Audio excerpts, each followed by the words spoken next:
had sand timers and they had. So imagine the first guy who came down to the docks to tar, and he like was the first guy with a watch, a little pocket watch or something. And and he was the coolest guy. I'm not sitting around and tapping the tar. I'm just going to go have myself a pint and then check my watch, and I'll come back down for the second. The other guys are like, "Oh, where'd you get that damn thing anyhow?" How did the guy explain the watch to the people he worked with? Oh, they probably didn't trust it, right? I'm staying down here and I'm tapping the tar and I don't believe in that fandangled gadget. They beat him up for being such a nerd. Well, when I'm driving it, I think they'd say, "What's that called when it's at home?" Oh, quite possibly. Bringing it right around. Quite possibly, yeah. That's probably it. Anyhow, it's just something to think about next time you check the time. Imagine what it would have been like if you couldn't check the time. Sometimes I think about how weird it would be if you didn't know that the world was like a planet and where all the continents were and where you were on the planet. Yeah, and that would have been a thing too, right? I mean, like your perception of the world would be very similar to your cat or dog's perception. Just like, well, there's here, and then there's the other side of the fence, and then I don't know. I'm good. That's all I really need. Yeah. So I have kind of a meta story. This one friend in particular who I will sometimes tell stories about to another friend who doesn't know her. Oh. And I think some of these stories are pretty funny. And I think, I'm going to get a little mileage out of this. You know, I had to endure hearing about something, but like now I'm going to get like a little chuckle out of it when I tell like the other friend. And then the other friend, instead of finding it funny, just says, "Why are you friends with that person?" And they don't want to carry on. No, I'm just like, well, obviously for the stories. Duh. Yeah. Not that it's really paying off now because you're just so upset about it that you can't even enjoy the story as an anecdote. Now you can tell the other friend that you have this other friend who's such a downer. Won't even listen to gossip about this other friend. Can't even enjoy a good story. Oh, yeah. Yeah. And just be a back and forth all the time. I think that the thing is that this other friend doesn't have a lot of friends. And I think I know why. Oh, boy. Because there's a high barrier to entry, I guess. I don't know why. Yeah. Sometimes I look at my friends and I think, I don't know why you're friends with me. Sometimes. Because I can be kind of mean. Well, I guess that's the thing with friends, though. I mean, like... This is the part where you say, "No, Tamara, you're not mean." Oh, sorry. No, Tamara, you're not mean. I was actually afraid to say anything for a couple seconds there. But that's the thing. That's the thing about friendships, though, is they're not supposed to be perfect all the time, are they? That's how you know who you're friends with, is the people that you can have friction and maybe not the best times with, but then you still want to be with them afterwards. Those are the people who are your friends. There's people who you have friction with and bad times with who you never want to see again, or who make you angry every time you see them after that. Those people should not be your friends. What's your... My bar? Yeah, is it like 50-50? Like, well, half the time I have a good time.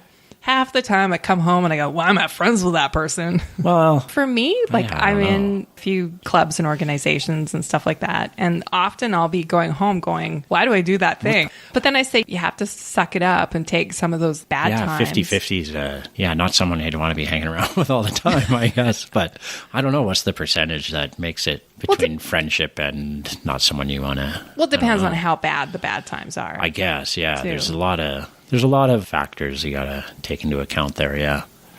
I read this week that it takes 40 hours for someone to go from being your acquaintance to being your friend. 40 hours from being your acquaintance to being your friend, huh? Which is why it's pretty easy to make friends with people who you work with. I guess. If they're not horrible. Huh, yeah, we do. 40 hours hanging out with them, or 40 hours like, I met them 40 hours ago, now we're friends? What do you think, 40. Technician? Some people make friends. It's not the passage of 40 hours. Friends. Well, you hear about people getting stuck in an elevator together. You don't know that person when you get in there, but you often hear, I don't know, maybe it's only in the movies and TV, but you often hear that, if you're stuck in a horrible situation with someone, you'll create a bond where you want to carry on as being friends or whatever afterwards. So it could be either, I guess, 40 straight hours of stuck in an elevator or 40 hours spread out over 10 days like a coworker. You sometimes hear these cute dating stories of people who go for a date on Friday night. And we haven't left each other's side since. Or until Monday morning when one of them, but only because someone had to go into work or something. Their girlfriend was coming home or... Yeah. Oh, their real girlfriend. Yeah. It's a different kind of a thing. Yeah. I like those stories. Yeah, and they're I sweet. like Very sweet.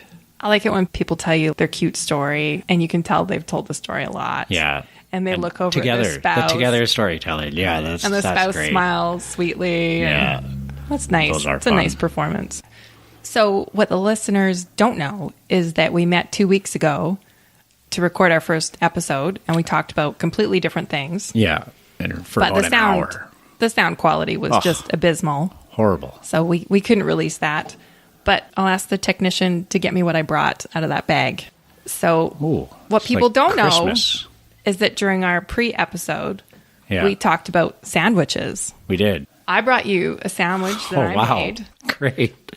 So Jesse's problem was that he would make a sandwich in the morning, and then by the time lunch came around, he would just rather die than eat it. Yeah. Because it wasn't good anymore. Yeah. I hear you.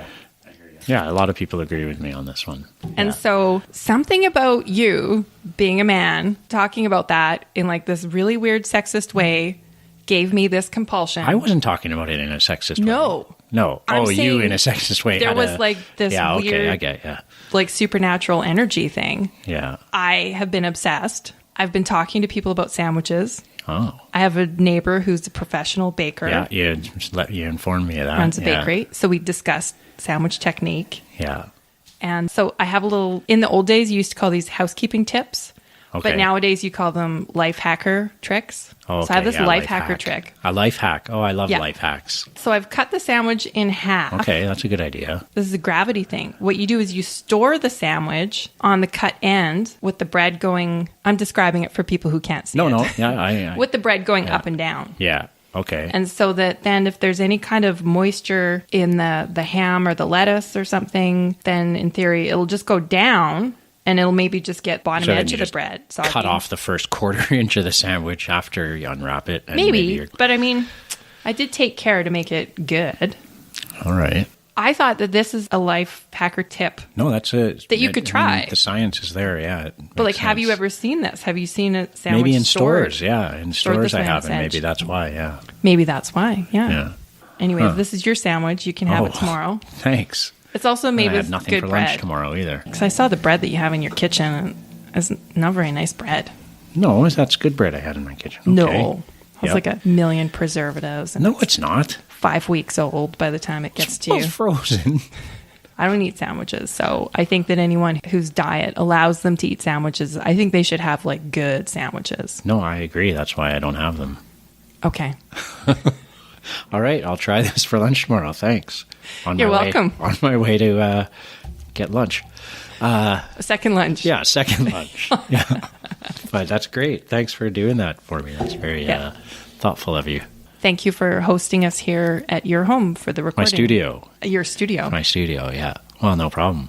I'm just curious, though, now, if I could just... so you said you've been talking to other people about the sandwich issue. Do a lot of people agree that, yeah, sandwiches don't keep? Or are most people like, no, the sandwich is the perfect keeping food? I found there was kind of a gender divide. A lot of men were like, yeah, screw sandwiches. They suck all the time. Yeah, because we're the ones eating them. And then a lot of women were like, oh, don't be silly. Nice 'Cause they're- sandwich with 'cause nice they're making them. ingredients. I guess so. Yeah. Yeah. So- But there's definitely a... Not that... I mean, I always made my own. Well, no, I guess when I was a little kid, my mom used to make them. But since then, I've made my own probably since I was 9 or so. So, I like a good sandwich. yeah, me too. Unfortunately, I was just never really had my act together to make good lunches for myself. Like I remember at So, my last... I haven't been employed at a job since 1998. Wow, nice. And sometimes for lunch, I would bring a sweet potato. Oh, a potato. Potato. Bring a potato for And your I would just lunch. microwave it for 5 Wow. minutes. Well, at and least then you I didn't would, bring the Ichiban uncooked No. and just crush it That's up true. and eat it like that. It is kind of sad, though, that I would just sit there and eat a potato potato. And then, of course, 2:30, you got to go out and get a chocolate bar. Yeah. A potato lunch. I imagine that's what they did back in the olden days. Pull that potato out of their pocket whenever Well, they you got just hungry. eat it. You could just eat a potato raw. Yeah. You can't eat a plantain raw. A little You'll die. salt if they were Yeah. a little well off, maybe sprinkled on there. My dad used to just eat onion like it was an apple. I was just before you say that. Your- I was your gonna dad did that too. No, but I was going to say whenever people talk about eating onions, they always say like it was an apple. Like it was an apple. Yeah.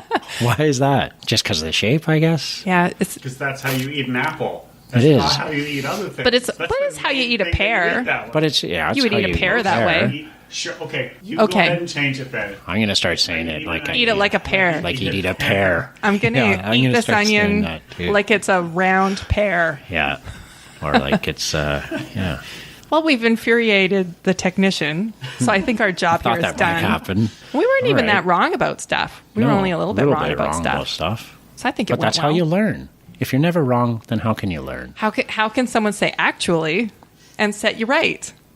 You don't That's right. give them the opportunity. Yeah.